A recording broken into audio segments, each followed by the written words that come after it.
Chocolate cake बनाने की ना ये सबसे आसान रेसिपी है और इस केक को ना हमने बगैर अवन के पतीले में बेक करना है। बिस्किट से केक बनाने के लिए ना मैंने 4 पैकेट कैंडी बिस्किट के लिए हैं। आप ना कोई से भी बिस्किट ले सकते हैं।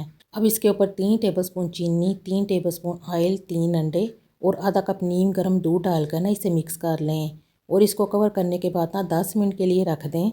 बिस्किट जो है ये सॉफ्ट हो जाएंगे। अच्छा, आप केक पैन को ना ऑयल के साथ अच्छी तरह से ग्रीस करने के बाद ना बटर पेपर लगाकर साइड में रख दें। 10 मिनट के बाद ना आपने बिस्किट को अच्छी तरह से मिक्स करना है। मैं इसे एक बीटर के साथ मिक्स कर रही हूँ। आप इसे ना ब्लेंडर जग में डालकर भी ब्लेंड कर सकती हैं। जब केक का मिक्सचर स्मूथ हो जाएगा तो फिर इसमें आपने 2 टेबलस्पून कोको पाउडर डालकर ना एक बार फिर से बैटर को बीट करके ना स्मूथ करें ताकि इसमें ना कोई गुठली बाकी ना रहे।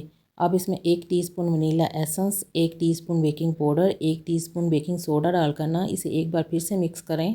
बेकिंग सोडा और बेकिंग पाउडर डालने के बाद ना आपने इसे हल्के हाथ से मिक्स करना है। फिर इसके बाद केक के बैटर को ग्रीस किए हुए केक पैन में डालें, 1 से 2 बार टैप कर लें और प्री हीट किए हुए पतीले में रख के ना केक को बेक कर लेंगे। पतीले को ना मैंने 10 मिनट पहले ही प्री हीट किया था। केक को हल्की आंच पर बेक करें और 25 मिनट के बाद ही ना इसे एक बार चेक करें। इससे पहले ना पतीले का ढक्कन नहीं हटाना। इस केक को ना बेक होने में 40 मिनट लगे हैं। अगर आपने इस केक को ओवन में बेक करना है तो 180 पर आपने इसे बेक करना है।